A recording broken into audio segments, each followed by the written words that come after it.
Bonjour, bonjour à toutes et tous, et particulièrement un grand bonjour et merci à toi, Cyril, de te joindre à moi aujourd'hui. Bonjour Adrien, merci pour ton invitation. C'est un vrai plaisir, d'autant qu'on se connaît bien, on a étudié ensemble, tu as été un de mes formateurs aussi sur les dynamiques émotionnelles et relationnelles, et je sais d'avance, pour ceux qui ne te connaîtraient pas encore, que, à mon avis, tu as plein de pépites à nous apporter. Un des axes principaux de l'entretien d'aujourd'hui et de ces entretiens que je mène, c'est d'essayer de clarifier le cadre de la pratique de l'hypnose. Les cadres, on va voir ça ensemble. Euh, Vu ton travail et ta posture de formateur, j'imagine que voilà, tu vas pouvoir nous aider à placer des points de repère. Euh, pour nous aider à mieux te connaître et peut-être commencer à tisser des liens, euh, est-ce que tu veux bien nous dire si jamais tu as eu une vie d'avant, il me semble que tu as travaillé dans la musique, notamment, quelle influence ta vie avant l'hypnose peut-elle avoir sur ta vie aujourd'hui de praticien et de formateur? Je ne m'attendais pas à cette question, mais c'est intéressant. Euh, ma vie avant l'hypnose, au sens professionnel, euh, était une vie qui était à cheval entre une pratique professionnelle. Donc moi, j'étais dans des pratiques artistiques, on va dire technico-artistiques. Donc ma vie était à cheval entre des pratiques professionnelles et des pratiques que certains pourraient appeler spirituelles, que moi je préfère appeler des pratiques psycho-spirituelles.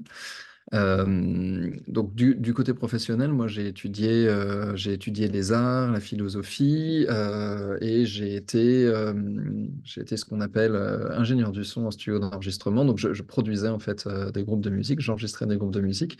Ça j'ai un parcours en musicologie, en histoire de l'art, etc. Et puis le parcours psychospirituel dont je te parlais, c'est que bah, disons qu'avant d'être professionnel de l'accompagnement, etc., ma pratique professionnelle, c'était pas du tout du plein temps. Et je gardais une partie de mon temps de vie pour, voilà, pour étudier différentes choses. J'ai notamment passé beaucoup de temps, de mes 20 à mes 30 ans, dans le bouddhisme tibétain. Et on pourrait dire ces deux disciplines-là, ou ces deux façons de vivre-là, aujourd'hui, ben, je les retrouve notamment dans la trance. Parce que dans les pratiques musicales dans lesquelles j'étais, j'ai toujours été très attiré par la musique parce que la musique m'amenait à des états de transe en fait. Et voilà, j'ai été compositeur quand j'étais jeune. Composer de la musique m'amenait dans des espèces de mondes que je pouvais pas trop expliquer. Alors avec le langage de la trance, on peut les expliquer. Et puis, quand de fil en aiguille, j'ai commencé à produire de la musique d'autres personnes, c'est-à-dire enregistrer en fait des musiques, les mélanger, leur faire raconter des histoires, bah, je me suis rendu compte que c'était pas juste à propos de ma musique que ça me plaisait, mais de, en fait, de plonger dans la musique de quelqu'un d'autre, d'en faire quelque chose et de faire passer des émotions, etc. Bah, ça me touchait beaucoup. Puis bien sûr, pour mon autre activité à cette époque-là, une pratique plutôt psychospirituelle, bah évidemment, là on parle de bouddhisme, bouddhisme tibétain, donc évidemment on parle de méditation, donc d'états d'absorption. Ce sont aussi des disciplines dans lesquelles il y a une philosophie de vie tournée vers autrui. Je crois que dans l'accompagnement, ben, je crois qu'on a pas mal ces valeurs d'être tourné vers autrui, parce qu'on fait surtout ce travail pour aider des gens à aller mieux avec leurs propres normes de mieux-être. Et puis dans ces disciplines-là, dans ces disciplines orientales-là, il y a aussi beaucoup de place pour les visualisations. Pour des techniques psychophysiques qu'on pourrait nous considérer comme étant des inducteurs d'état de transe à vertu de mettre en place différentes dispositions émotionnelles, différentes qualités, etc. Donc voilà comment, là je te réponds ce qui me traverse l'esprit parce que je m'étais jamais trop posé cette question-là, mais voilà, je crois que comment ces deux choses que je faisais avant d'être professionnel de l'accompagnement, comment elles viennent encore aujourd'hui teinter mon métier. Génial. Il y a plusieurs éléments. Alors voilà, encore une fois, pour ceux qui me connaissent, je le dis maintenant de prime abord, j'ai un esprit un peu en arborescence et du coup, j'ai un plaisir aussi à me laisser porter par le flot des Mm. échanges. Euh, Mm.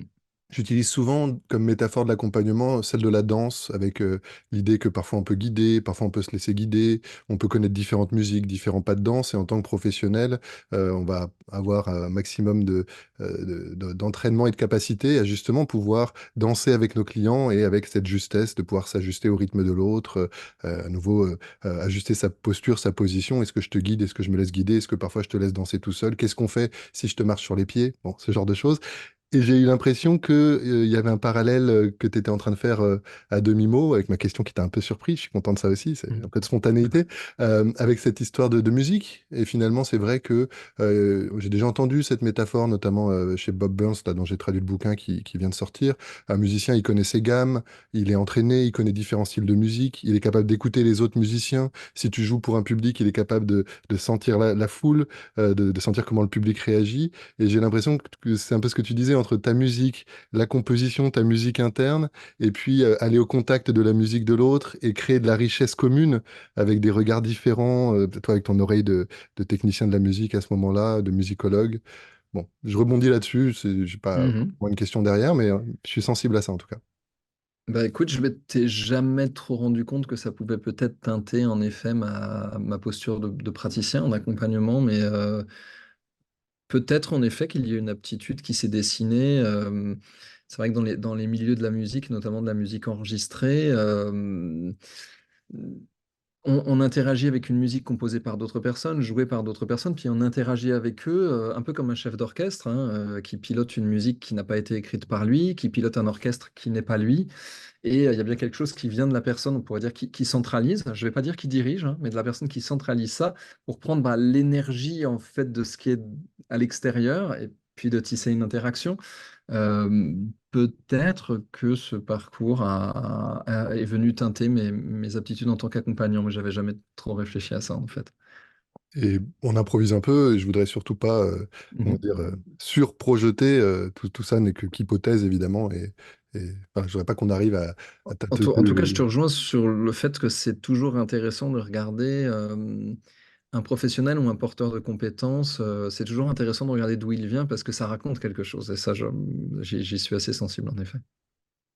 Super. Sur la méditation, j'ai eu la chance d'interviewer Stephen Brooks et on est arrivé à la fin et il a dit cette phrase que j'ai beaucoup entendue, notamment à l'Arche, école dans laquelle je me suis formé principalement et dans laquelle tu travailles. Mhm. Je crois que c'est quelque chose qu'on retrouve dans beaucoup d'autres instituts et dans l'hypnose. L'idée que notre client devrait être la personne la plus importante du monde au moment où on est avec lui, qu'on arrive à effectivement chasser de notre esprit toutes les autres contingences.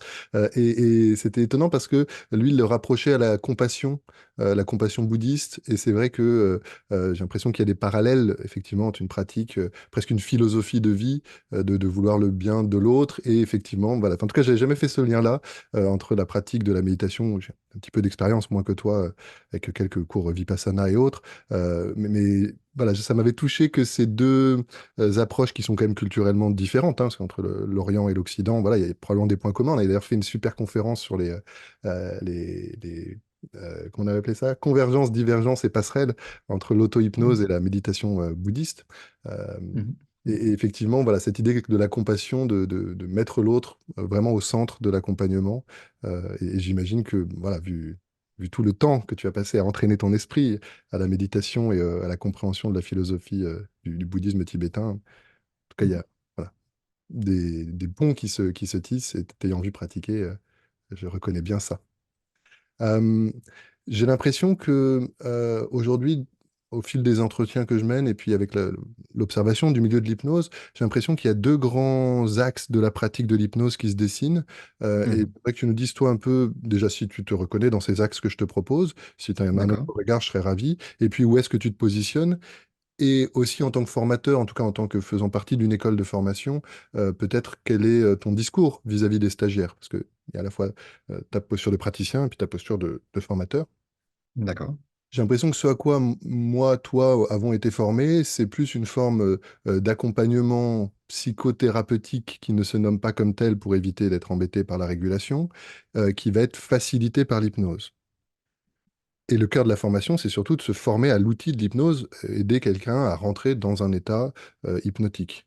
Et de l'autre côté du spectre, j'ai l'impression qu'il y a certains praticiens qui se positionnent plus sur la pratique de l'état d'hypnose, donc la compétence et d'ailleurs, ce sera intéressant de savoir quelle étiquette tu utilises. Tu vois, entre praticien en hypnose, hypnothérapeute, hypnologue, hypnotiste, hypnotiseur. Il y a peut-être des finesses, je ne sais pas toi ce que ça t'inspire et ce qu'il y a derrière. Donc voilà, des gens qui vont être plus, OK, moi ma compétence c'est d'aider mes clients à rentrer en hypnose et j'ai pas de stratégie thérapeutique. En gros, c'est l'hypnose qui est un état qui va favoriser la résilience de mes clients. versus, et je trouve que ton travail sur les fondements théoriques et conceptuels du travail d'Erickson a été magnifique. Je vous encourage, je mettrai le lien vivement à aller consulter ce travail. Euh, Versus, je suis un thérapeute, je suis un accompagnant, je développe une stratégie d'accompagnement, peut-être avec des objectifs, en tout cas une espèce d'ossature plus réfléchie et plus Mhm. finalement, j'allais dire intrusive, le mot était très fort, je voulais dire plus une force de proposition, en tout cas en termes de stratégie d'accompagnement. Mhm. Est-ce que déjà, c'était un peu balourd comme manière de l'exprimer, mais est-ce que c'est clair ce que je viens d'exprimer? Et est-ce que tu partages mon constat sur ces deux tendances qu'on retrouve? Alors, je te dis déjà ce que je comprends de ce que tu dis, et puis après, on regarde comment je m'y positionne. Donc, si je comprends ce que tu dis, il y aurait donc un camp, parce que moi, je suis assez loin des débats sur l'hypnose. Moi, je suis plutôt dans les perspectives académiques, mais par exemple, tous les débats sur des forums, des Facebook, des plateformes comme ça, enfin voilà, pour des raisons d'éthique personnelle, je suis complètement coupé de tous ces débats-là. Donc, si je comprends bien ce que tu dis, il y aurait des débats en cours sur deux perspectives. Une perspective qu'on pourrait résumer à psychothérapie assistée par des états modifiés de conscience et de l'hypnose, d'un côté, et de l'autre côté, l'utilisation de trans pures qui aurait comme vertu de pouvoir réaliser des objectifs ou de réguler des choses chez les gens. C'est ça les deux axes? C'est bien résumé. Ok, ça marche. Ok, et donc tu me demandais comment moi je me positionne sur ça en tant que praticien, et puis aussi en tant que collaborateur d'une école de formation, et puis moi j'ai aussi mon point de vue en tant que formateur semi-indépendant, on pourrait dire. Alors, déjà, en effet, déjà, je vais prendre l'axe école de formation. En effet, moi, je participe, je travaille avec un institut qui s'appelle l'Arche, pour lequel j'ai créé un centre de recherche qui est maintenant dirigé par des universitaires académiques, on pourrait dire vraiment très, très haut niveau. Moi, je travaille plus sur ce centre de recherche. Maintenant, moi, je participe au développement, c'est-à-dire à la mise à jour des programmes, à la création des formations spécialisées, la médiatisation des contenus, etc.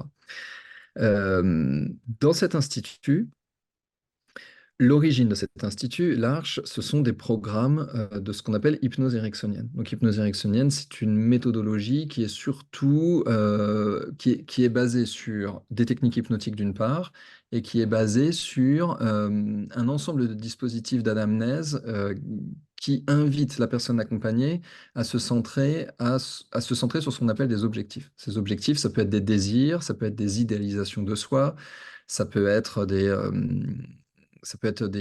tendances, ça peut être des choses à débloquer, etc. Cette technique-là, hypnose ericksonienne, elle apparaît dans les années 80-90. À mon regard, ce qu'on appelle hypnose ericksonienne n'est pas le travail de Milton Erickson.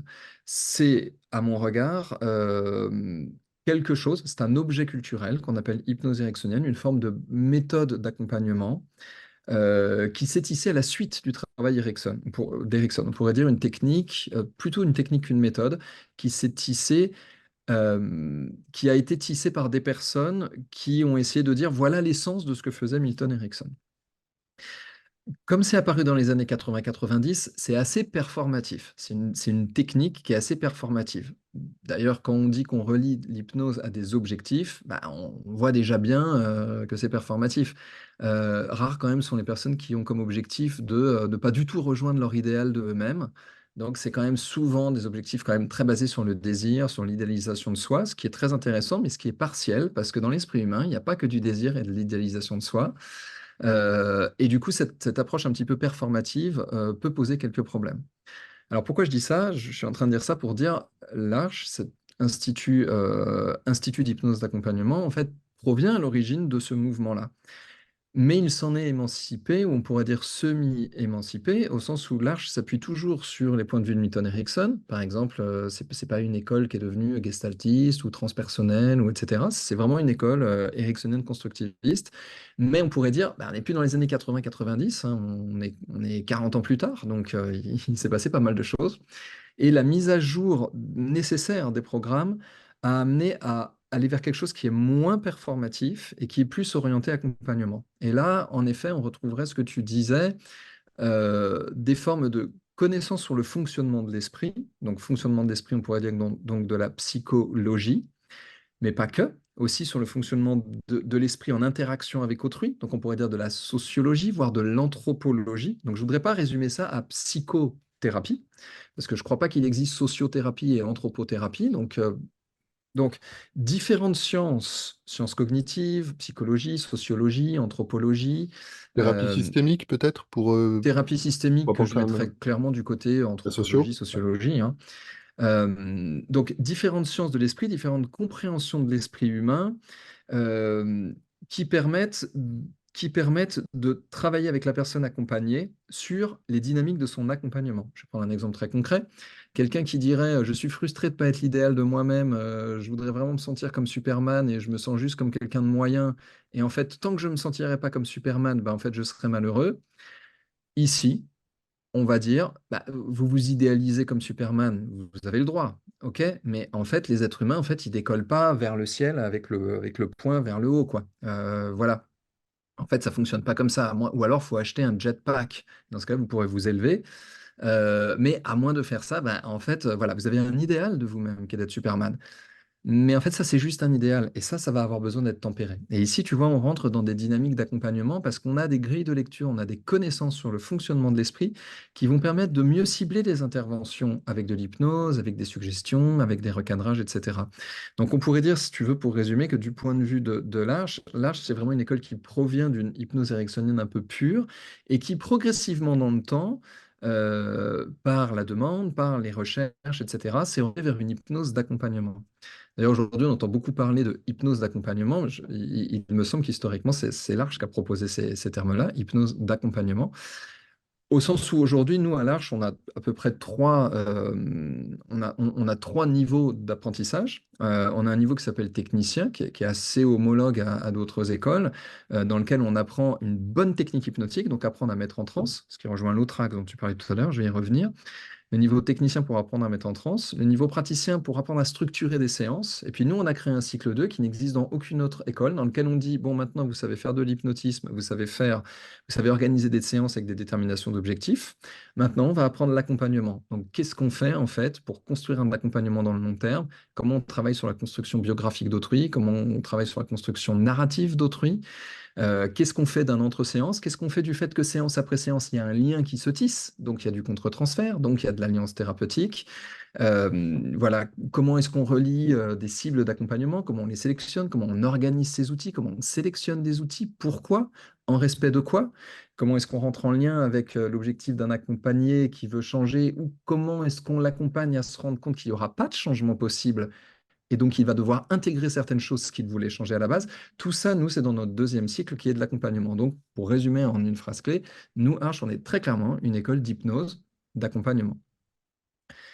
Moi, en tant que praticien, bah, moi, je suis complètement aligné sur ce truc-là. Moi, je vais même encore un peu plus loin. Moi, en tant que praticien, je considère vraiment que nous faisons de la psychothérapie assistée par des états modifiés de conscience et de la suggestion. Donc, de la psychothérapie assistée par l'hypnotisme.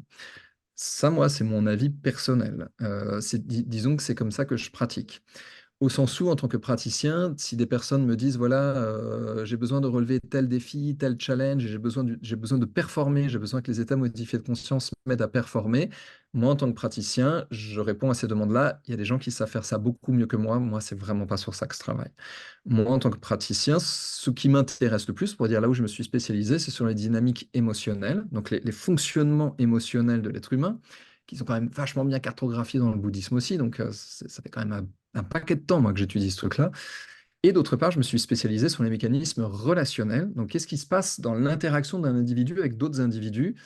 Et pour ça, bah, je me suis quand même beaucoup intéressé à la deuxième vague la deuxième vague de la psychanalyse avec les relations d'objets. Je me suis intéressé à la gestalt-thérapie, à la psychothérapie existentielle de Yalom, à la psychothérapie transpersonnelle de Stan Grof, etc.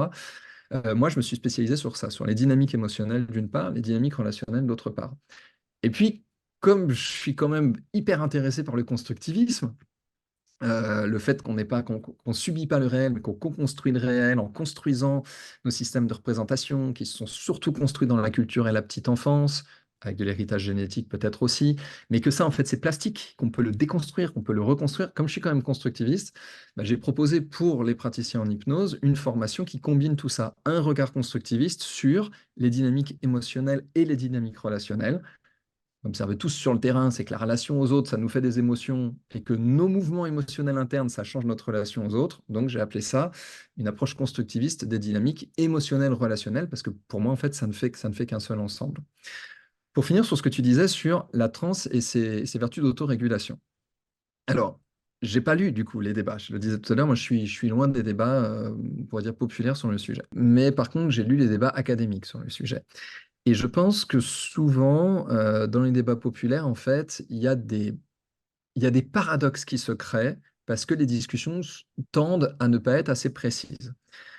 Alors, ça peut paraître arrogant que je le dise comme ça, mais ça me dérange pas d'être perçu comme tel. Ce qui me semble être pas précis, c'est qu'est-ce qui est régulé, qu'est-ce qui est régulable et de quelle manière ça se régule. Donc, par exemple, une émotion très forte, ça peut être régulé par un état d'hypnose pur, sans aucune approche psychologique. Pourquoi? Parce que les états d'hypnose tendent à faire des modulations au niveau neurophysiologique qui vont créer de l'inhibition émotionnelle. Donc, je suis dans une énorme crise de rage, un état d'absorption, pouf, ça pose la rage. Tout comme un état de méditation, ça pose la rage. Mais ça la pose de manière temporaire. Ça la pose pas de manière définitive. Et c'est là qu'on commence à avoir des quiproquos. Il y a des gens qui vont dire, ah, mais en fait, l'auto-hypnose, en fait, ça régule les émotions. Oui, dans l'instant. Ça régule la rage quand je fais une crise de rage dans l'instant. Mais ça n'empêche pas que je continue à faire des crises de rage qui vont revenir quand même. Et que ma tendance à avoir des débordements émotionnels avec des colères qui vont jusqu'à la crise, cette tendance, elle s'est construite dans le passé. Donc, est-ce que ça peut réguler les crises de colère? Oui, au sens où immédiatement ça fait baisser la colère. Mais est-ce que ça peut les réguler au sens où je les ai plus? Non, ça ne les régule pas. Et donc, si on précise pas bien la question, eh ben, on ne sait pas où on est. Ça, c'est pour le temporaire et le différé. De la même manière, est-ce que ça régule de manière immédiate uniquement ou est-ce que ça régule de manière pérenne? Et à nouveau, ça dépend. Il y a des dynamiques, par exemple, les états modifiés de conscience sont assez bons pour faire des modulations motivationnelles. Et ça tend à plutôt bien marcher pour faire de la modulation motivationnelle pérenne, c'est-à-dire à changer des buts motivationnels chez les gens de manière pérenne. Et les sciences cognitives expliquent bien ce truc-là, parce que ça va faire des biais d'attribution, ça va faire des modifications dans la justification de où viennent les nouvelles normes sociales, et l'identité tend à se reformater pour faire des modulations qui sont plutôt pérennes. Par exemple, des personnes qui n'arrivent pas à s'affirmer, et en fait, il y a un driver motivationnel de type il faut toujours faire pour les autres. Donc, il y a une motivation à faire pour les autres qui a été construite dans le parcours de l'identité. Et avec les états modifiés de conscience purs, il peut y avoir en fait des recentrages sur des motivations beaucoup plus personnelles et en pratiquant des états modifiés de conscience sans suggestion, sans trame psychologique, on va voir la motivation en fait qui bouge. Généralement, les états modifiés de conscience tendent notamment à faire baisser l'anxiété générale. Et le changement dans l'anxiété, et ça on le voit bien dans le travail de Shalom Schwartz sur la motivation, l'abaissement de l'anxiété, ça tend à modifier les motivations. Hein, plus on est anxieux, plus on a tel type de motivation, dit Shalom Schwartz et ses collaborateurs, moins on est anxieux et plus on a d'autres types de motivation. Donc c'est logique, je pratique des états modifiés de conscience qui ont comme mécanisme de baisser mon anxiété, donc ma motivation va vers des buts motivationnels qui sont moins liés à la relation à l'anxiété. Donc c'est assez logique. Et ça nous amènerait du coup à, si on n'est pas précis, ça nous amènerait à faire des paradoxes de type, mais en fait, ça peut moduler des choses de manière uniquement immédiate, mais ça peut aussi moduler des choses, réguler des choses de manière pérenne. Il faut juste préciser quelle chose. Donc, de manière émotionnelle, ça tend plutôt à faire de la régulation immédiate. De manière motivationnelle, ça tend plutôt à faire des modulations pérennes. Donc voilà, tu vois, ce débat-là, je pense qu'il nécessite pas mal de recherches, pas mal d'études pour vraiment préciser que ça ne vienne pas des guerres de chapelle. Maintenant, au-delà de ça, pour moi, ce qui relie les deux, de l'accompagnement basé sur les techniques hypnotiques ou alors de l'hypnose pure avec des vertus d'autorégulation, je pense qu'il faut quand même pas oublier toute la suggestion qu'il y a entre les deux. Par exemple, si tu vas chez les bouddhismes Mahayana, grand véhicule, eux, ils vont te dire, avant de faire du mindfulness, avant de faire de la technique pure de méditation, il faut d'abord établir sa motivation. Et ils vont dire, la motivation, elle est très claire, que les autres se sentent bien. C'est ça la motivation. Bon, euh, quand on est dans l'état de méditation, on va pas s'auto-suggérer, je veux que les autres se sentent bien, etc. On fait pas ça dans l'état de méditation. En fait, on focus et on laisse les choses se déployer et se résorber. Mais il y a une configuration des attentes préalables.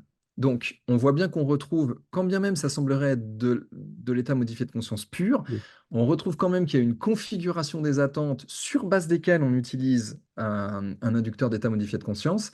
Et il semblerait quand même que ce soit la configuration des attentes qui emmène l'inducteur d'état modifié de conscience dans une direction émotionnelle, motivationnelle, relationnelle, etc.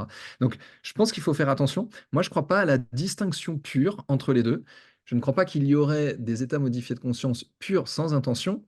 Même quelqu'un qui, je sais pas moi, quelqu'un qui prend du LSD pour modifier fortement ses états modifiés de conscience, il a une attente, même si elle est inconsciente.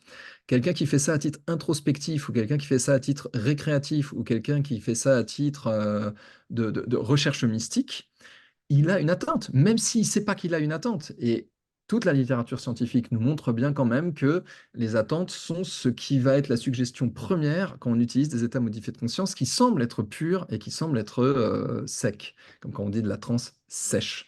Donc voilà, je pense pas qu'on puisse vraiment couper le truc en deux comme ça. Tout ça, ça me semble être extrêmement multiparamétrique et demander beaucoup de finesse pour aborder les deux camps. Voilà, c'était un peu long, je suis désolé, Non, c'est Adrien. génial. Ça fait longtemps que j'ai pu assister aux cours d'hypnologie et du coup, voilà, ça me laisse pas insensible de reconnecter avec ton esprit, ta manière de penser et de Mhm. t'exprimer. Donc, j'aime beaucoup cette rigueur et cette logique qui te caractérise. Donc, ça, c'est chouette. Euh, je partage totalement ton avis du fait que, de façon, l'hypnose, l'état de transe hypnotique, c'est un objet culturel particulier et donc il est chargé d'une histoire, d'attente. De même qu'avec Mesmer, on faisait beaucoup de transes, de convulsions, parce que c'était ce à quoi les gens s'attendaient, mais il semblerait qu'il y avait aussi beaucoup d'autres modalités, et des modalités de transe qui pourraient plus ressembler à notre hypnose moderne. Donc Mhm. effectivement, même si l'accompagnant, un peu comme dans la psychanalyse, le psychanalyste qui ne dit rien, il y a toute une préconfiguration, on sait quelles sont ses attentes, d'aller chercher des choses de l'ordre du sexuel dans l'enfance, et malheureusement, il y a, je crois, des études assez sérieuses qui montrent que on peut créer ce genre de faux souvenirs juste à cause des attentes. Euh, Ce que je trouve, et j'espère pas te poser une question piège, c'est vraiment pas mon but, vraiment un but de clarté, clarification et de précision. J'ai l'impression que les personnes qui s'orientent vers plus une hypnose pure ou sèche essayent de se prémunir d'un positionnement de psychothérapeute sauvage. Et j'ai l'impression, alors c'est vrai que moi je me suis formé à l'Arche il y a 10 ans maintenant, donc je pense que les cycles n'étaient pas encore configurés comme ils sont aujourd'hui. Euh, euh, Justement, la loi a encadré le terme de psychothérapeute, je pense à bon Mhm. escient. Et voilà, mon idée, c'est pour les gens qui se forment, d'ailleurs, ce podcast s'adresse à des gens qui se forment en hypnose peu importe les écoles, comment sécuriser sa pratique, ne pas s'improviser psychothérapeute sauvage. Alors, tu me diras, il faut venir faire le cycle de l'Arche, ce serait probablement une bonne réponse. Au-delà de ça, voilà, en tout cas, c'était ça mon questionnement, parce que le côté de l'hypnose pure, un peu aride, finalement, il semblerait que, bon, ça repose beaucoup sur les attentes, ça n'a pas l'air d'être si efficace que ça. De ce que j'ai entendu, des échos de Mhm. gens qui pratiquent beaucoup comme ça. Juste te dire, je te mets en transe et on laisse ton inconscient bosser. Euh, Ça semble un peu sec pour justement stimuler les processus de résilience, sans compter, visiblement c'est un enjeu que j'ai moi, mais d'autres personnes que le nomment moins, les gens qui pourraient avoir du mal à développer un état d'hypnose. Et peut-être que d'ailleurs ces gens-là auront besoin, tout l'accompagnement et la création de l'alliance sera le vecteur thérapeutique qui permettra ensuite de l'hypnose. Donc c'est comme si on prend les choses à l'envers. Et donc voilà, mon idée, c'est comment aider les gens, les auditeurs, les auditrices, les praticiens, praticiennes en hypnose à se positionner quant à leur pratique et à le faire de manière la plus saine et la plus sécure, avec de la conscience de ce qu'on fait et les équipements, être équipés pour le faire.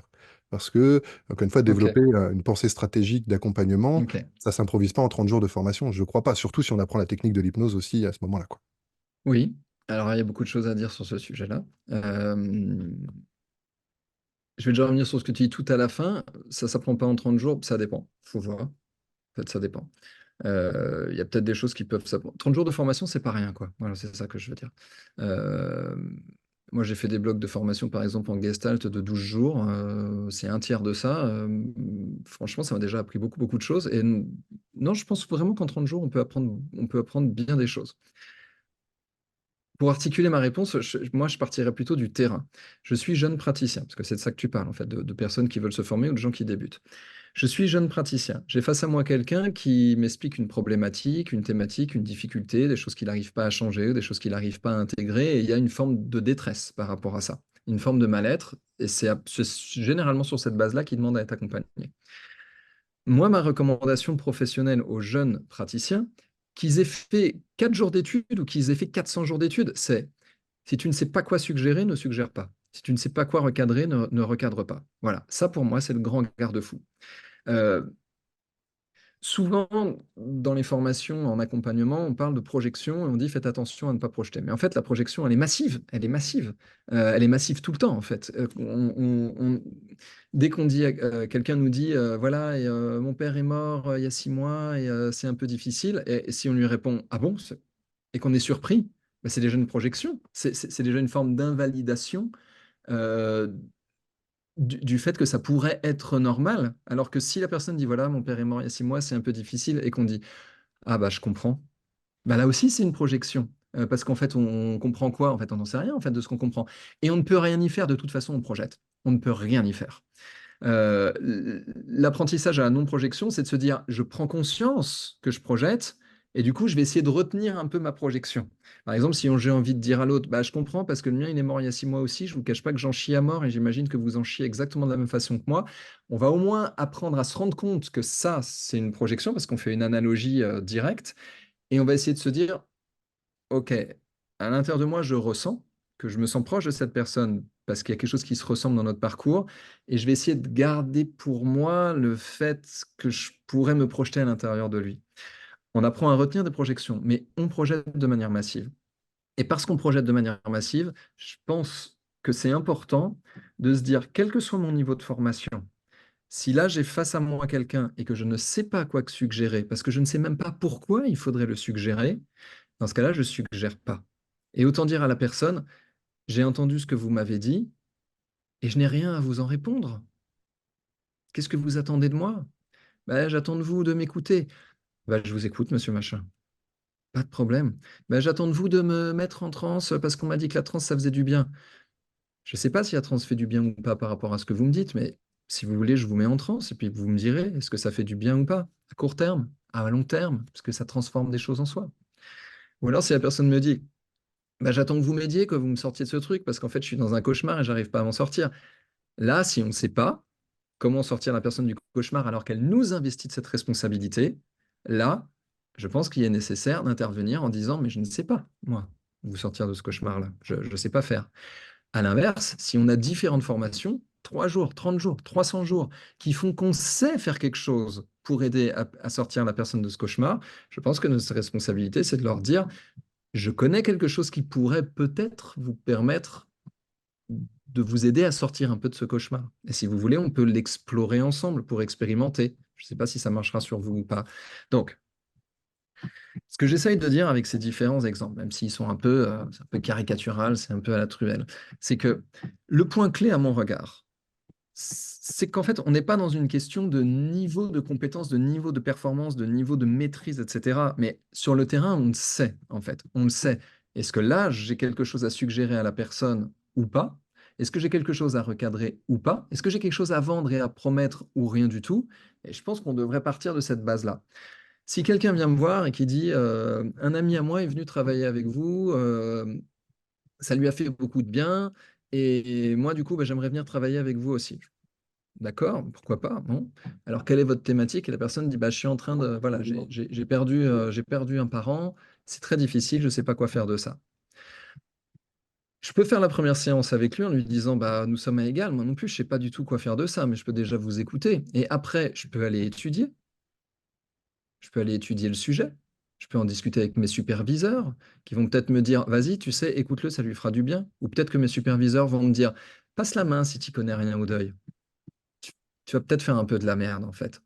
Ou peut-être que mes superviseurs vont me dire, j'en sais rien, en fait, c'est toi qui vois, tu prends la responsabilité. Et au-delà de ça, je peux m'intéresser au sujet. Je peux aussi dire à la personne, vous savez, moi, je suis pas expert du deuil. Voilà, c'est pas écrit expert du deuil, moi, sur mon truc. J'ai pas un DU en gestion des deuils, moi. Mais par contre, si vous voulez, on peut chercher ensemble de quoi vous auriez besoin pour que ça aille mieux. Et moi, ma responsabilité professionnelle, bah, c'est de comprendre comment ça fonctionne, en fait, les deuils. Donc, je peux m'intéresser à la thématique. Vous, votre rôle, c'est pas d'être théoricien du deuil. Vous, votre rôle, c'est de le traverser, votre deuil. Et moi, mon rôle, a priori, c'est de vous aider à traverser ce truc-là. Donc, bien sûr, il faut que je comprenne un peu comment ça fonctionne. Vous êtes en train de me dire si vous me demandez est-ce que c'est normal ou pas d'être traversé par toutes ces émotions hyper bizarres, etc. Pour l'instant, je ne sais pas, mais je vais me renseigner. On en reparlera au prochain rendez-vous. Et je pense qu'il y a une co-création comme ça. Il y a besoin d'un peu d'humilité. On ne peut pas tout savoir, mais on ne sait pas rien non plus, quoi. On ne sait pas rien du tout non plus. Donc, j'en reviens à ce leitmotiv. Si tu sais pas quoi suggérer, ne suggère pas. Si tu sais pas quoi recadrer, ne recadre pas. Par contre, on en arrive à l'autre morceau, l'autre face de la même pièce. Si tu sais quoi suggérer, ah, il va falloir te demander sur quelle base tu penses que tu sais quoi suggérer.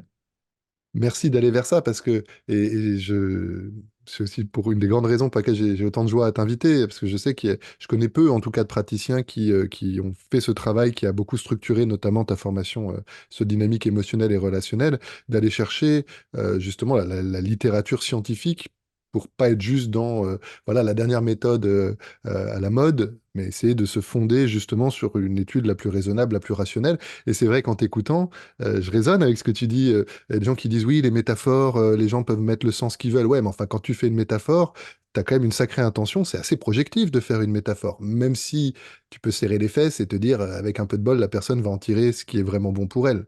Et j'avais trouvé que notamment l'introduction du livre d'Evelyn Joss sur les histoires thérapeutiques était très juste de dire, voilà, le but c'est d'être le plus clean possible, d'en suggérer le moins possible pour que la personne soit la plus libre de trouver ses ressources, de se mettre en mouvement sans greffon, sans proposition, hein, ou intrusion externe.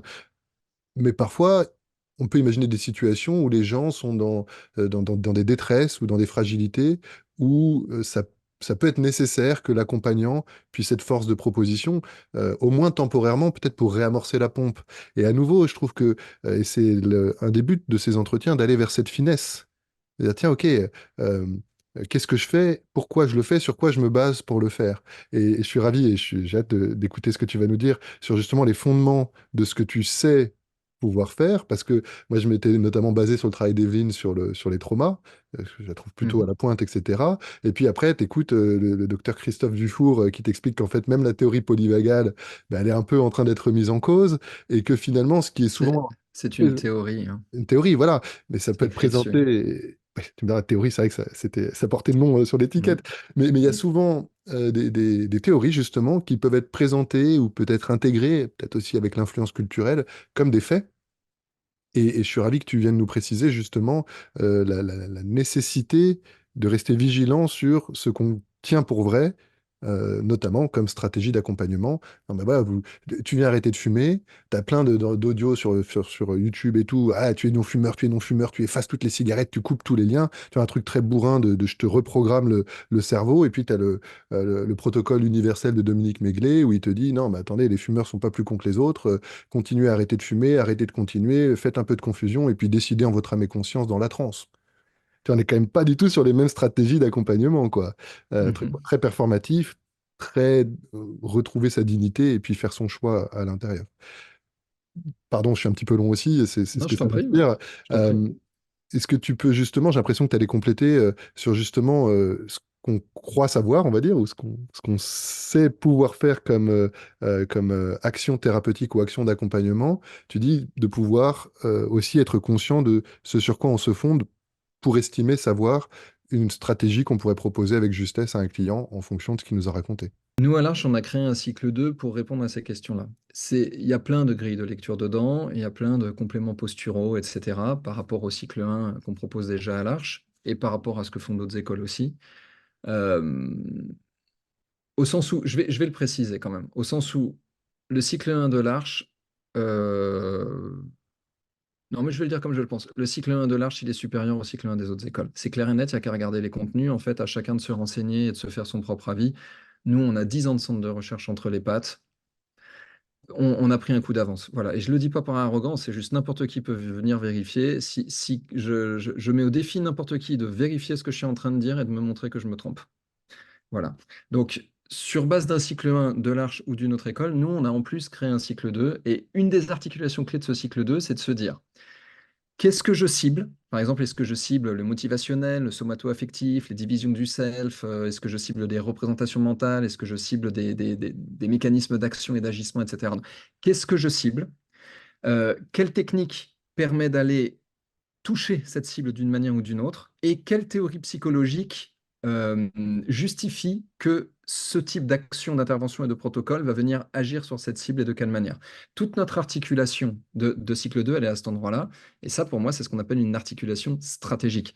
Ça part de qu'est-ce que je cible, et ça n'a rien à voir avec la demande de l'accompagné. C'est moi accompagnant qui se dit, bah, je reprends l'exemple, la personne est en deuil, elle est complètement dévastée, je peux déjà aller travailler au niveau somato-affectif, tu vois. Ou alors, je peux me dire, la personne, elle est en deuil, elle est complètement dévastée. Je peux aller travailler sur la construction de sa personnalité dans laquelle il y a eu un très mauvais apprentissage de la gestion cognitive de la perte, tu vois. Et ça, c'est quand même moi, à praticien, qui vais le décider. Est-ce que je cible du somato-affectif? Est-ce que je cible des représentations psychiques? La plupart des accompagnants qui travaillent un peu à la hâte et sans stratégie, ils vont dire, ah bah comme je sais pas, je vais cibler un peu tout. Mais en ciblant un peu tout, on cible un peu rien. Et à la fin, on en vient à la suggestion massive et caricaturale que tu disais. Bah ton inconscient, c'est sûrement ce qu'il faut faire. Bah, si ton inconscient savait ce qu'il fallait faire, tu n'aurais pas besoin d'accompagnement, hein. Donc non, en fait, ton inconscient, il a besoin d'une direction parce que là, il est largué. Et c'est pas le conscient qui est en train d'entraver l'inconscient qui serait pur et parfait. Ça, ce sont des théories de Jung qui ont 100 ans, qui sont complètement obsolètes, qui s'appuient sur rien du tout. Donc, à un moment, désolé, mais à un moment, il faut arrêter le délire. Euh, D'abord, qu'est-ce que je cible? Ensuite, quelles techniques permettent de cibler quelque chose? Parce qu'on le disait tout à l'heure, soulagement somato-affectif immédiat, transe d'absorption, ça marche très bien. Par contre, soulagement somato-affectif définitif, bah désolé, mais la transe d'absorption ne suffira pas. Ou alors, il va falloir en devenir dépendant. Et moi, je pense que ça pose un sacré gros problème. Parce que j'ai pas colmaté mes fuites somato-affectives, je suis dépendant de 1 heure de mindfulness tous les matins, sinon je pète les plombs tous les matins quand je me réveille. Bah, chacun a ses normes de bien-être. Mais à titre personnel, là j'engage pas l'arche, mais moi, Cyril, à titre personnel, rendre quelqu'un addict d'une pratique parce qu'il y a une construction qui est pas fiable à la base, enfin, il y a une construction dans laquelle la personne s'effondre à la base, moi je pense que ça, c'est pas un bon accompagnement. Donc, quelle technique? Et quelle technique va cibler de quelle manière? Et enfin, quelle théorie psychologique explique ça? Et on en arrive à ce que tu disais. Bah oui, il y a quand même des théories psychologiques qui sont fiables parce qu'elles sont éprouvées. Quand tu regardes la théorie des valeurs de Shalom Schwartz, le mec, il a 40 ans d'études sur le sujet. Il publie son article en 2012. Ils sont 12 ou 13, c'est des pontes sur leur domaine. Les 12 ou 13 mecs, à eux tous, si on cumule leur temps de recherche, ça représente 3 à 400 années de recherche sur le sujet, tu vois, avec des méthodologies, avec du big data. Voilà. C'est pas, euh, c'est pas un type comme ça en 1940, je sais pas, comme Maslow par exemple, qui était un très bon visionnaire, j'ai rien contre lui, mais c'est pas un type comme ça en 1940 qui dit, je crois avoir compris un truc, et sur cette base-là, on dit c'est comme ça que ça marche, et donc du coup, non, mais à un moment, enfin, un peu de respect pour les clients qui nous donnent de l'argent, quoi. Enfin, je crois qu'ils méritent mieux que ça, quoi. Donc, en effet, il y a besoin de théorie. Il y a besoin de théorie pour comprendre l'articulation entre des techniques et des cibles. Il y a besoin d'apprendre et il y a besoin d'étudier et de se former. Et on peut se former dans des instituts qui ont accumulé de la théorie, on peut se former auprès de formateurs qui ont accumulé de la théorie, et on peut aussi s'auto-former, hein. Il y a des bouquins qui sont très bien. Par exemple, tu prends en psychotraumatologie, tu prends un bouquin comme Le Soi hanté de Steele, Boone, Van Den Kolk, je crois. Ils expliquent très bien les choses. C'est déjà un très bon moyen de se former. Je pense que ça suffit pas, parce qu'il manquera une dimension posturale là-dedans. Mais déjà, pour comprendre la théorie, pour avoir des billes, et ne serait-ce que pour se dire, ouais, attends, vu le bordel, je vais peut-être pas trop suggérer quoi que ce soit, c'est déjà vachement bien.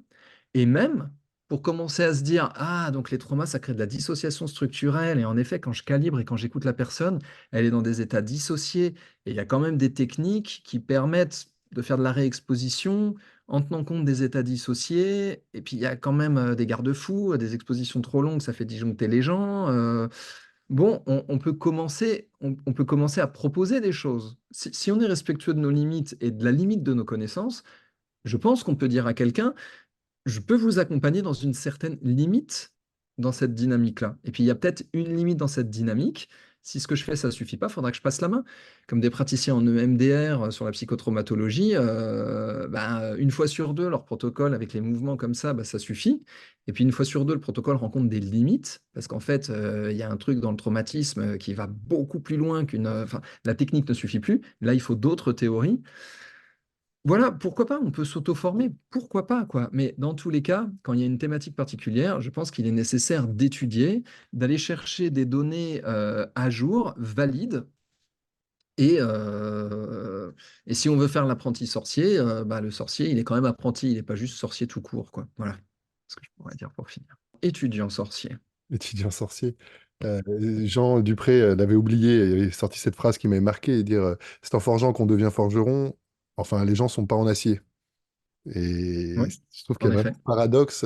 Et j'ai l'impression, dans les entretiens que j'ai faits, et puis dans ce que tu nous partages, qu'il y a des thématiques qui se recoupent, thématiques des limites et de la connaissance de ces limites, ce qui n'est pas évident à mettre en place parce que, à nouveau, c'est tellement complexe, la psyché, les émotions, les relations, la relation thérapeutique, les thématiques particulières, les traumas, le deuil Mhm. transgénérationnel. Enfin, c'est tout ça est quand même d'une complexité Mhm. vraiment importante, qui mérite. Mhm. C'est pour ça qu'il y a des gens qui font plusieurs années d'études à la fac, et je sais même pas si, ça dépend des facs et tout, mais si c'est suffisant pour être, acquérir toutes ces connaissances qui sont elles-mêmes mouvantes. Et c'est un état de l'art ou un état des lieux à un moment donné. Donc voilà, arriver à préciser ses limites merci beaucoup pour ton éclairage de dire, OK, si j'ai la connaissance et cette connaissance est fondée, alors je peux expérimenter, et ça m'a rassuré aussi, j'ai cru que tu allais faire une généralisation que tu t'es retenu de faire, dire, voilà, Mhm. j'ai une approche qui a été plutôt bien, comment dire, étayée scientifiquement, et il y a beaucoup de retours de pratiques d'autres personnes, de moi-même, donc on sait qu'il y a des chemins thérapeutiques qui, dans ce que vous semblez décrire, ont des chances de pouvoir vous aider, mais t'as pas dit, voilà, j'ai un protocole, je sais que ça va vous aider quoi qu'il arrive, parce que l'être humain Mhm. est quand même plus vaste et plus riche et plus complexe que nos théories et nos techniques. Euh, donc, connaître ses limites, et c'est vrai que ça passe, je crois, à la fois par l'étude un peu théorique, conceptuelle des enjeux, et aussi, bah, je vais pas dire malheureusement, mais une forme de pratique. C'est aussi par Oui. la pratique, en rencontrant des gens et en allant s'exposer à ses limites, on s'en rend compte souvent, malheureusement. Mhm. Mhm. Et ce que tu as nommé, l'air de rien, mais je crois de manière puissante malgré tout, le fait de se faire superviser. Et ça, pour le coup, ça revient quasiment de manière Oh, bah, de toute systématique façon, dans les oui, entretiens que j'ai enfin faits, moi, quoi. moi pour moi c'est une base. Bon, si tu veux, je t'en dis un mot, mais on va faire très court. Pour des raisons déontologiques, à titre personnel, je pense que quelqu'un qui travaille dans la psyché d'autrui, hein, que ce soit psychologue, sophrologue d'accompagnement, éducateur spécialisé, cellule d'entraide dans une association d'écoute des endeuillés, tu vois, large quoi. Quelqu'un qui travaille dans la psyché d'autrui, pour moi, il faut qu'il soit suivi en thérapie et il faut qu'il soit supervisé. Sinon, à titre personnel, je pense que c'est dangereux. Voilà. Je pense que sinon, il n'y a plus il y a plus aucun monitoring des dynamiques contre-transférentielles. Je pense que c'est dangereux pour l'accompagnant lui-même, que c'est dangereux pour l'accompagner. Alors, on pourrait dire dangereux en termes de quoi? Bah, en termes de montée du stress, de l'anxiété, des cauchemars, des insomnies, voilà, ceux qui ne s'y reconnaissent pas peuvent me passer un coup de fil en disant qu'ils sont exempts de tout ça. Vous êtes bénis dans ce cas-là. C'est que vous êtes vraiment extrêmement détaché des problématiques d'autrui, alors que vous avez une frontière entre vous et le monde qui est incroyablement imperméable, quoi. Mais normalement, quand même, ça nous fait ça, d'accompagner des gens sur la durée, hein. Bah, en fait, on peut le dire en termes simples, ça nous marque, ça nous touche. Voilà. Et c'est normal d'être touché, ça fait partie de notre job. C'est une des raisons pour lesquelles on se fait payer, parce qu'on se fait toucher par les thématiques de l'autre. Et il y a des enjeux pour gérer le fait que ça nous touche, pas pour détruire le fait que ça nous touche, mais pour gérer le fait que ça nous touche, il y a deux grands lieux qui sont thérapie personnelle et supervision. Donc les personnes qui font sans ça, je sais pas comment vous faites, mais je pense que c'est pas solide sur la durée. Voilà. Puis ce serait dommage quand on a plein de compétences d'abandonner juste parce qu'on ne peut plus supporter le contre-transfert. Ce serait dommage pour tout le temps de formation qu'on a, les belles compétences qu'on a, qui auraient pu aider des gens quand même, je crois. Donc voilà, pour ces dynamiques-là, oui, en effet, je l'ai dit un peu rapidement, mais voilà. Je reviens sur un autre truc que tu as dit, tu sais, tu disais le protocole qui pourrait être tout puissant. Pour moi, le protocole, c'est ce que j'appelle une technique. Moi, je te disais, hein, cible, technique, théorie psychologique qui explique comment une technique peut agir sur une cible. Euh, je te donne un exemple très concret. Euh, Comme je travaille sur les dynamiques émotionnelles relationnelles, je reçois pas mal de gens qui ont des difficultés, soit avec leurs supérieurs hiérarchiques, soit avec leurs subordonnés. Parce qu'en effet, les enjeux hiérarchiques auxquels nous ne sommes pas formés à l'école, ben, c'est pas toujours facile à gérer, quoi, hein. Il y a des gens qui ont du pouvoir sur nous, nous on a du pouvoir sur d'autres personnes, tout ça crée vite des trucs régressifs, nanana. Et ça peut être, voilà, pour peu qu'un des deux dans la relation supérieur-subordonné, pour peu qu'un des deux ait une petite fragilité, ce qui est le cas d'à peu près tout le monde, je crois, et ben du coup, ça peut vite partir un peu en vrille à un moment ou à un autre. Bref, je reçois pas mal de gens qui ont des difficultés comme ça. Et il y a beaucoup de personnes il y a beaucoup de personnes avec qui j'ai abordé ces situations-là du point de vue de la perspective de Stephen Karpman, le triangle dramatique. On appelle parfois perversion, le mot est mal traduit en fait, hein. Ce fameux truc de persécuteur, sauveur, victime. Et je te montre, tu vois, dans l'articulation cible, protocole, théorie, comment je m'y prends pour que ce ne soit pas complètement projectif, ça l'est, hein, mais que ce ne soit pas complètement projectif, on puisse utiliser une technique pour cibler quelque chose. Déjà, au niveau théorie, je tends à dire à ces personnes, je voudrais vous montrer une grille de lecture à partir de laquelle nous pourrions comprendre une partie de ce qui vous arrive. Voilà. Donc, je vais bien proposer une théorie, mais je ne suis pas en train de dire voilà l'explication de ce qui vous passe. Ah, ah, votre supérieur est un horrible pervers et vous êtes corruptible. Ah, ah. Non, bien sûr qu'il se passe ça. Votre supérieur est pervers et vous êtes corruptible parce que vous êtes pervers tous les deux. Mais en fait, comme tout le monde, c'est structurel à l'esprit humain. Donc, regardons un peu comment ça fonctionne, la théorie de Stephen Karpman. Et est-ce que la personne s'y retrouve? Mais l'idée clé ici, c'est de dire voilà une grille de lecture à partir de laquelle on va pouvoir essayer de créer de la transformation dans votre difficulté. On va pouvoir vous aider à prendre conscience de certaines choses, à vous responsabiliser de certaines choses, peut-être apprendre à mettre des limites, etc. Mais il y a peut-être plein d'autres choses, en fait, qui se passent là-dedans. Et peut-être qu'un autre accompagnant prendrait un autre angle d'approche, en disant il y a des problèmes de construction dans l'identité, ou en disant c'est votre représentation de l'autre, en fait, qui est foireuse, et on peut la transformer. Vous pouvez le voir comme un bisounours quand il vous dit que vous êtes une merde, etc. Mais pourquoi pas? Pourquoi pas? Mais moi, j'ai une théorie à partir de laquelle, une perspective, c'est-à-dire un angle de regard, à Mhm. partir duquel on va pouvoir discuter votre problématique. Par ailleurs, dans la théorie, notre bon vieux Stephen Karpman, il ne fait pas que nommer un problème. Il dit en fait, il y a des solutions possibles à ce problème. Les fameuses trois postures, là, victime, sauveur, persécuteur, elles peuvent se renverser à l'intérieur de la personne accompagnée, pas à l'intérieur de l'autre personne qui pose problème. Ces postures peuvent se renverser. Par exemple, celui qui est en victime, il apprend à s'auto-protéger. Et là, on a du protocole. On a des protocoles d'apprentissage d'autoprotection. Et ça peut se faire relativement rapidement, hein. En 4-5 séances, on peut apprendre, je ne dis pas que l'apprentissage est fini, mais on peut commencer à apprendre à s'autoprotéger. Et ça va pouvoir cibler différentes choses. Par exemple, ça peut cibler les représentations de soi et l'estime de soi. Je suis dans une situation difficile dont je ne peux pas m'extraire, dont je ne veux pas m'extraire. Je souffre de quelque chose dont je me ressens victime. J'apprends à m'autoprotéger et cela protège mon estime de moi et ma représentation de moi. Et j'arrête de rentrer chez moi en me disant je suis vraiment tout pourri, je suis tout nul. Ou alors, avec de l'apprentissage d'autoprotection, on pourrait cibler du somato-affectif. Par exemple, j'apprends à ressentir une légitimité de m'affirmer et de poser des limites. Et ça, c'est une émotion. J'arrête de rentrer dans des émotions de type colère, rage, impuissance, qui n'a- ok, ce qui n'est pas du tout cognitif, ça c'est vraiment de l'affectif. Et j'apprends à rentrer dans des émotions de type expression, affirmation de soi. Puis l'étape d'après, ce sera peut-être apprendre à s'affirmer sans s'énerver. Voilà, donc apprendre à être ferme sans se mettre en colère. Tout ça, ce sont des apprentissages. Donc, on pourrait avoir des cibles somato-affectives, des cibles cognitives de type représentation de soi, basées sur des protocoles proposé par Karpman de transformation de l'état de victime en état d'autoprotection, tout cela basé sur une théorie psychologique à partir de laquelle nous pouvons éclairer et à partir de laquelle nous pouvons structurer notre accompagnement. Et ça, c'est vrai avec technique d'hypnose ou sans technique d'hypnose. Si on est un praticien d'hypnose. Par exemple, si on est un praticien analytique, le protocole et la cible, ça va être dans l'explicatif et la prise de conscience.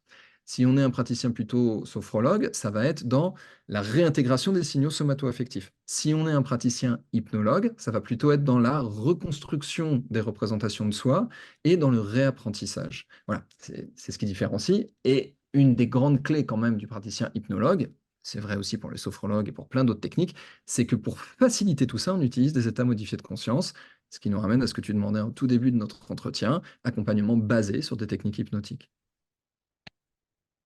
Toute la précision que tu donnes, et on sait, on sent en tout cas, et puis te connaissant, je le confirme, que voilà, tu nous dessines un petit bout de la carte avec un peu plus de précision, et on voit bien que voilà, t'en as nommé plusieurs d'ailleurs des grilles de lecture.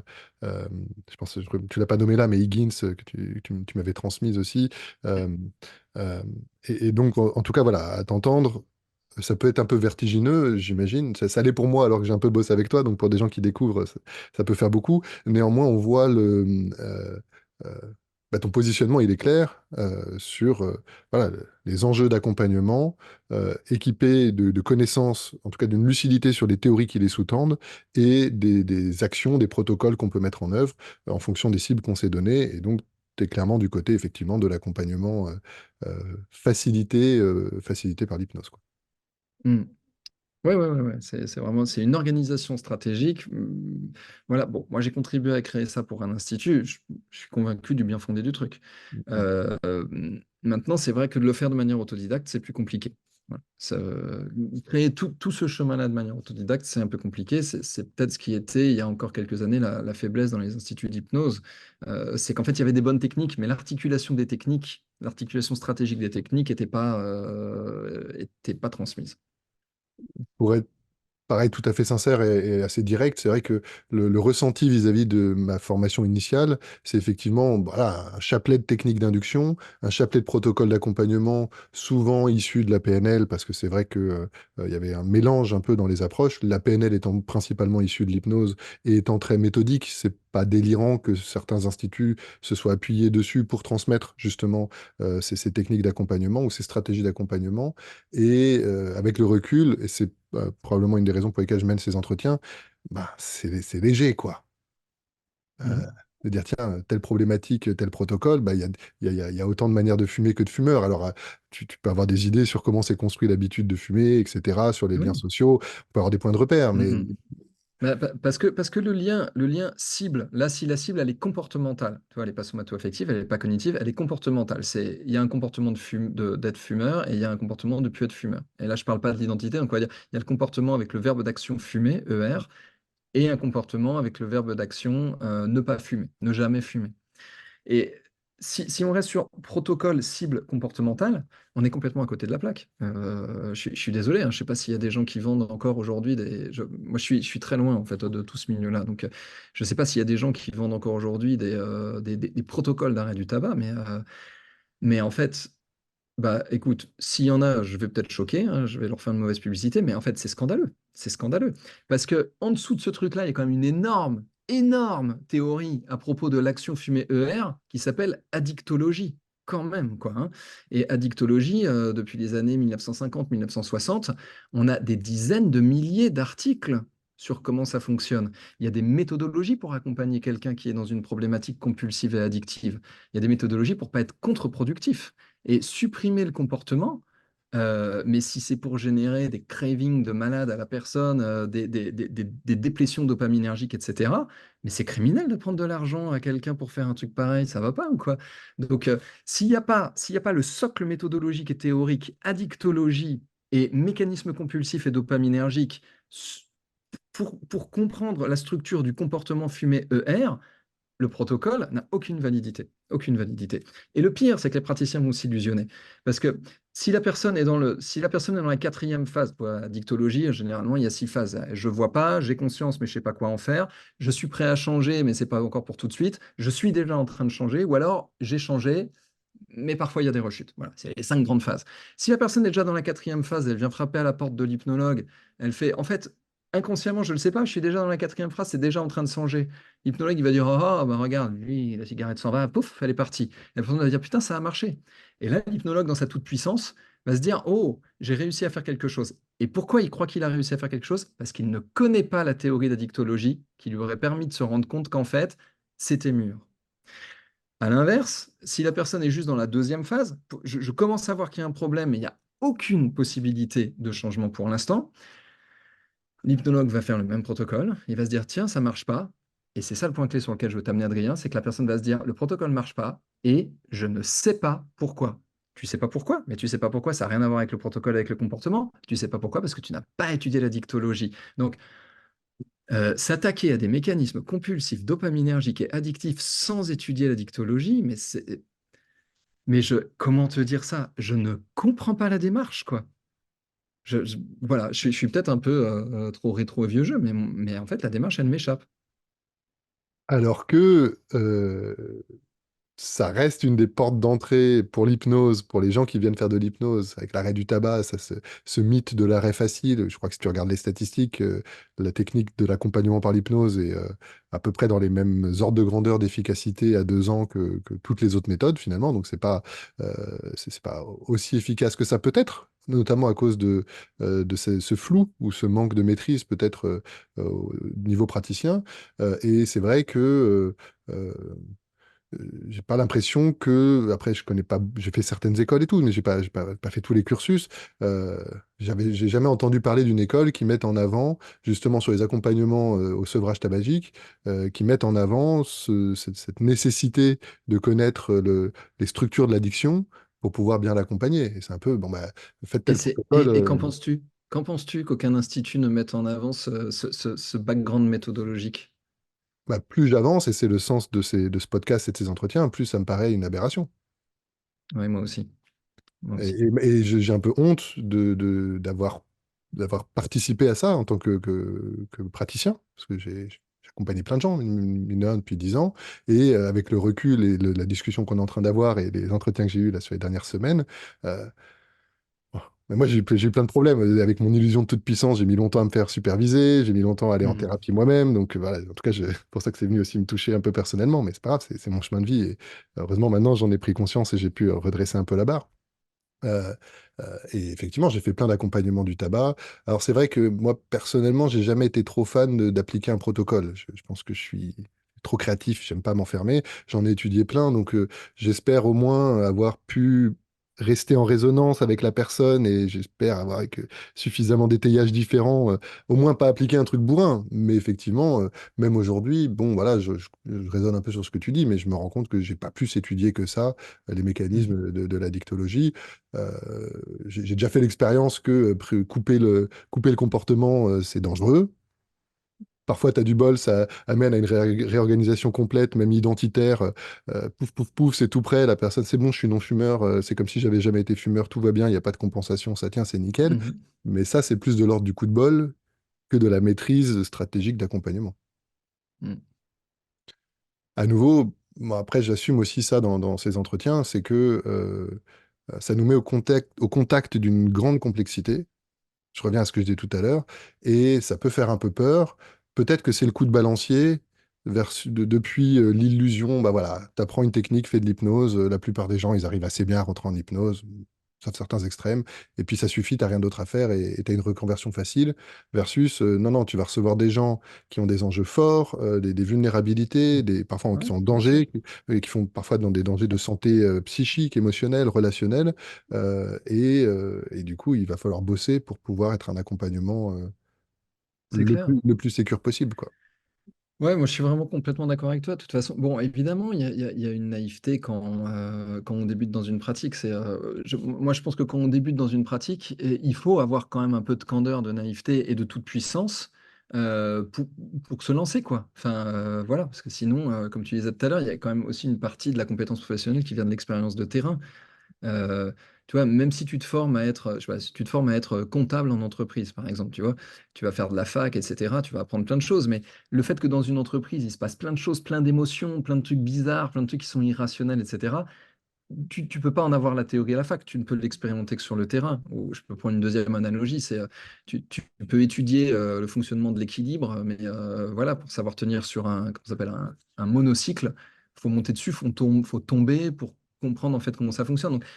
Ce que je veux dire par ces analogies, c'est que l'étude, en fait, ça a une limite. Et l'expérience sur le terrain va venir nourrir une autre compétence. Donc, évidemment, à cet endroit-là, quand on n'a pas encore les grilles de lecture, quand on n'a pas encore l'expertise posturale, quand on n'a pas encore la clarté de se dire, bah, les protocoles, en fait, ils marchent dans certains contextes et ils marcheront jamais dans d'autres contextes. Et en fait, pour comprendre quelle est la déterminante, quelle est la variable déterminante qui fait que ça marchera ou pas, on a besoin de théories pour expliquer. Bah, quand on les a pas encore, les théories, bah, faut bien quand même commencer à travailler.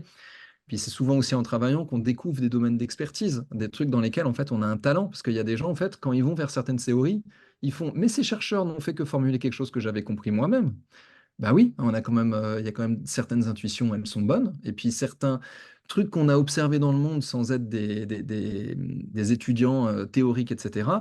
Bah voilà, je sais pas, qui n'a jamais observé quand même qu'une personne endeuillée, juste écouter et rien dire, ça lui fait du bien. Enfin, il suffit d'avoir traversé 4-5 deuils dans sa vie, et on l'observe dans nos entourages, que écouter et rien dire, la personne à la fin, au bout de 20 minutes de parler, elle fait qu'est-ce que ça m'a fait du bien de parler. Voilà. Bon, bah, donc, on peut en tirer certaines choses. Et l'étude, généralement, si on a eu des bonnes intuitions, va venir confirmer quelque chose. Donc, si ça ne vient faire que confirmer quelque chose, ça veut dire que sur le terrain, on a démarré avec des intuitions qui étaient bonnes.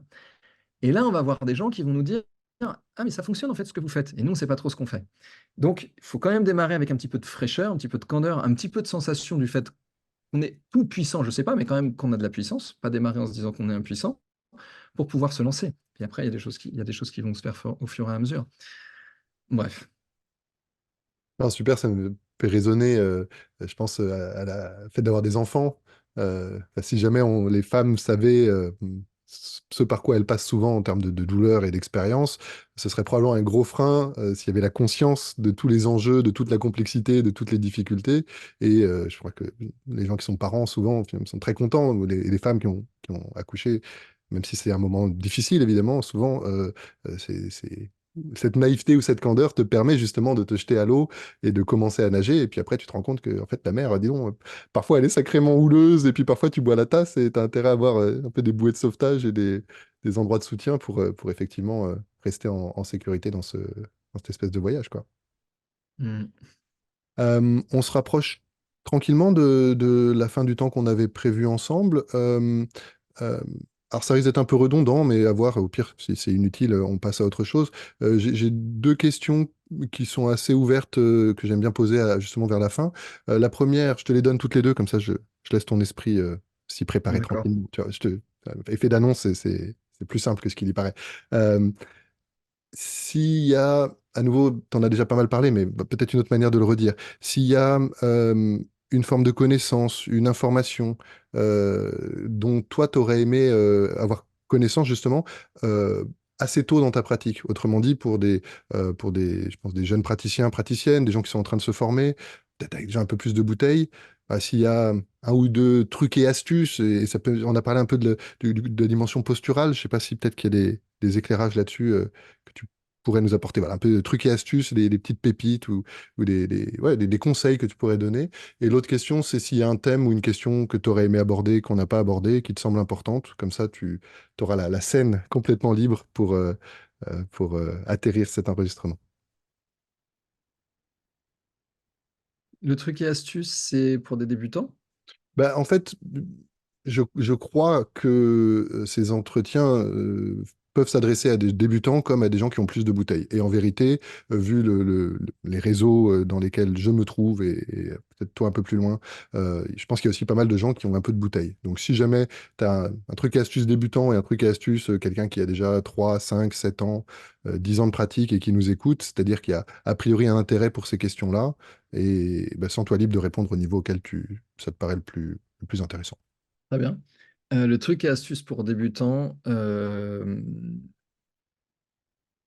pour moi, un bon truc et astuce pour débutants, c'est ralentir. Ralentir le débit verbal en tant qu'accompagnant. Vas-y. Ralentir. Hyper pratico-pratique, quoi. Ok, génial. Ouais. Ralentir, ce qui va amener la compagnie à ralentir aussi. Et en fait, en ralentissant, eh ben, on gagne du temps. À tester. Euh, et le deuxième, pour les débutants, et ça va avec ralentir, c'est rester, euh, c'est pas se mettre en tri sur l'autre. Voilà, ça c'est mon conseil, ça va grincer, mais c'est pas grave.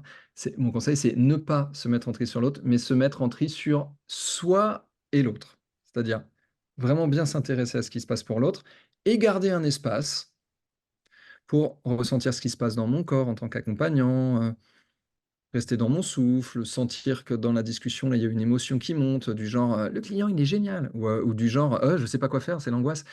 Il y a une émotion, laissez de la place pour cette émotion, prêtez attention au fait qu'elle est là, respirez pour la laisser se réguler. C'est pas respirer pour la réguler, respirer pour la laisser se réguler. Donc, gardez de l'espace pour soi. Moi, je dirais tri, 50% l'autre, 50% soi. Bon, par contre, si vous partez en tri sur vous à 100%, là, il y a un truc qui va déraper hein, à tous les coups. Hein. Mais voilà, mon conseil pour les débutants, ce serait ralentir et ressentir, respirer, tenir compte de ce qui se passe pour soi. Voilà, ça, ce serait mon conseil. Est-ce que, avant que tu Euh, rebondisses, ça nous invite, hmm, parce que je trouve ça génial et important, effectivement, on est sur le tri sur l'autre, s'oublier soi pour être vraiment attentif à l'autre, euh, c'est une sacrée ambition de maintenir cet espace, et je reprends ça, cet entraînement attentionnel de la méditation qu'on va ensuite utiliser pour orienter l'esprit, par exemple sur une méditation de compassion ou sur ce genre de choses, s'entraîner à rester présent à soi avec une forme de lucidité sur ce qui se joue pour nous, notamment au niveau émotionnel et cognitif, tout en restant attentif à l'autre. C'est hmm. une gageure, mais euh, tu as dit oui, effectivement, respirer, être attentif. Peut-être que je pousse un peu le bouchon un peu loin, ça, tu peux me le dire et si tu rien d'autre à rajouter, mais euh, comment est-ce qu'on peut faciliter justement l'apprentissage de ce 50-50, tri sur l'autre, tri sur soi? De bien des manières. C'est à chacun de trouver comment on fait. C'est à chacun de trouver un moyen d'apprentissage. Pour des professionnels, mon cher Adrien, trucs et astuces, trauma dissociation et mécanisme d'attachement. De toute façon, on est quand? On est en 2024, donc je vous le prédis, en 2030, vous serez tous formés sur le sujet, parce que vous aurez pris la décision d'aller vous y former par vous-même. Donc, prenez un peu d'avance. Voilà, pour ceux qui ne sont pas encore formés. Trauma dissociation, donc perspective dissociationniste de la psychotraumatologie et mécanisme d'attachement. Et pour les professionnels qui ne s'y seraient pas encore formés, si vous voulez, pardon. Et troisième point, pour ceux qui ne s'y seraient pas encore formés, stade de développement, évidemment. Et voilà, et si vous voulez vous initier au stade de développement, n'hésitez pas à venir faire un cycle 2 à l'Arche. Sinon, qu'est-ce qu'on aurait pu aborder qu'on n'a pas abordé? Alors, je vais quand même dire truc et astuce pour les professionnels. Si mon style un peu affirmé comme ça ne vous a pas trop rebuté, n'hésitez pas à venir à ma formation sur les mécanismes émotionnels et relationnels, formation en 12 jours avec un dispositif d'apprentissage de groupe. Voilà, beaucoup de théories, beaucoup de pratiques dissociatives, perspectives métaphoriques complexes, etc. Il y a de quoi bien s'amuser. En général, les gens sont bien contents. Et comme je suis en travail sur me légitimer à promouvoir ma formation, du coup, je- je- j'exerce. Et je Je me rebondis. sens de plus en plus légitime. Vas-y, Et vas-y, je t'en prie. non, je suis ravi de t'entendre dire ça parce que euh, il y a un effet un peu paradoxal. Parfois, il y a des gens qui ont un sentiment de légitimité ou une capacité à beaucoup parler, alors que dans le fond, il n'y a peut-être pas autant de maîtrise que ça. Et chez toi, j'ai souvent pensé que c'était un peu l'inverse, une grande maîtrise et une forme de retenue. Et en tout cas, voilà, pour avoir fait la toute première édition de ta formation, qui maintenant date un peu, c'est les pionniers là, sur les dynamiques émotionnelles et relationnelles. Mhm. Ça a été une des formations importantes et transformatrices de ma pratique. Donc, voilà. Parfois, c'est aussi aidant quand c'est quelqu'un d'extérieur qui promeut quelque chose. Donc, Bon, je je peux t'en- confirmer que le travail de Cyril est vraiment important et vraiment pensé à la fois au niveau pédagogique et sur le contenu. Donc, voilà. Ça, pour le coup, j'ai trouvé ça nulle part ailleurs. Donc, je vous encourage vivement à aller regarder. Je mettrai évidemment tous les liens pour que les gens qui pourraient être tentés puissent facilement trouver ton travail. Merci beaucoup, Adrien. Voilà, donc je suis dans ce mouvement je t'avais écrit un moment, je crois, sur ça. Je suis dans ce mouvement de me sentir légitime à promouvoir ce que je propose en termes de formation. Quoi. Et enfin, tu me demandais sur des points qu'on n'avait pas discutés. Alors oui, oui, il y a un point qui me paraît intéressant à discuter, qui renvoie à ces histoires de théorie valide. Et là, on pourrait me poser la question à moi, on pourrait me dire, mais en fait, qu'est-ce qui dit que la théorie est valide? Et je voudrais du coup ouvrir et finir sur ce truc-là, sur la question des paradigmes et des critères de validité d'une théorie. Nous, en Occident, on vit dans un grand mythe psychospirituel qui est, voilà, il y en a plusieurs, hein. Il y a le mythe de l'évolution, donc tout le monde considère que c'est vrai, voilà. C'est le mec une théorie quand même assez récente, hein. Il y a le mythe du temps linéaire, il y a le mythe du cosmos tridimensionnel, hein. On a tous plus ou moins adhéré à l'idée des trous noirs, etc., alors que bon, c'est juste des objets mathématiques. Donc on est quand même rempli de mythes, et on est aussi rempli de mythes psychologiques. Et en psychologie académique, donc scientifique, il y a un objet, on pourrait dire une espèce de dieu sacré qui s'appelle p-value. Donc, si vous voulez vous intéresser à ça, vous pouvez taper le pi, vous mettez un petit p, puis tiret value. Il y a un truc qui s'appelle p-value, et c'est l'indice qui va dire est-ce que en fait c'est quelque chose qui est vrai ou est-ce que c'est quelque chose qui est uniquement imputable au hasard? Et P-value, dans notre monde, je pense qu'il a autant d'importance que Athéna dans l'Empire grec il y a 3000 ans, hein. C'est un dieu, voilà, et il fait autorité. Et ce dieu, évidemment, comme tous les dieux de toutes les mythologies, bah, il a été créé en fait par des humains voilà, qui ont entretenu une relation avec lui. Donc, je plaisante à peine hein, quand je dis ça. Ce que je veux dire par là, c'est que toutes nos grilles de lecture aujourd'hui dans la psychologie occidentale sont basées sur une perspective dite scientifique de la vérité. Et c'est intéressant d'aller la regarder. Pourquoi je dis ça? Parce que si on change de civilisation, par exemple, si on va chez les Shipibo en Amazonie, eux, ils vont nous dire ah, mais en fait, nous, on ne sait pas en fait à propos de votre truc que vous appelez science, mais nous, on discute avec les esprits. Et les esprits, en fait, ben, on les convoque, on les invoque, on se met dans des états modifiés de conscience pour entretenir une relation avec eux. Et c'est ça, en fait, qui permet la guérison chez l'autre. Ce que vous appelez résilience, chers occidentaux, nous, on appelle ça guérison. Ce que je veux dire par là, c'est que ces deux civilisations, elles vont pas se rencontrer. Elles vont pas pouvoir dialoguer parce qu'elles n'ont pas les mêmes mythologies, elles n'ont pas les mêmes façons d'encoder le réel. Par exemple, si on explique les sciences, la méthodologie, l'objectivation, p-value, etc., des Shipibo, ils vont dire, ah, vous parlez donc de l'esprit de la vérité. Et nous, on va leur dire, bah non, on parle de la vérité elle-même. Et nous, quand on regarde leurs esprits, on va dire, ah d'accord, mais ce sont des formes d'ego states, ce sont des représentations psychiques internes, en fait, qui sont des personnifications de processus neurophysiologiques, mais surtout très physiologiques. Et ils vont dire, ah non, pas du tout, on parle des esprits. Voilà. Et les deux trucs vont pas se rencontrer. Donc, ce que je veux dire par là, c'est que les critères de validité d'une théorie pour expliquer une technique et qui va aller vers une cible, c'est toujours culturel. Et le dernier thème sur lequel je voulais aller, c'est le transculturel. Je pense que c'est intéressant d'aller regarder dans d'autres traditions, dans d'autres civilisations pour se désoccidentaliser un petit peu la tête en termes d'accompagnement psychologique d'autrui, quoi. Psyché, psychologie, on est loin de savoir ce que c'est en fait ce truc, hein. Sociologie, c'est ce qui nous réunit. Je crois qu'on est loin de savoir ce que c'est aussi. Je parlais d'anthropologie aussi, anthropos, l'homme, l'être, le fait qu'il y a être humain en tant qu'espèce. Qu'est-ce que c'est? Bon, question fort compliquée.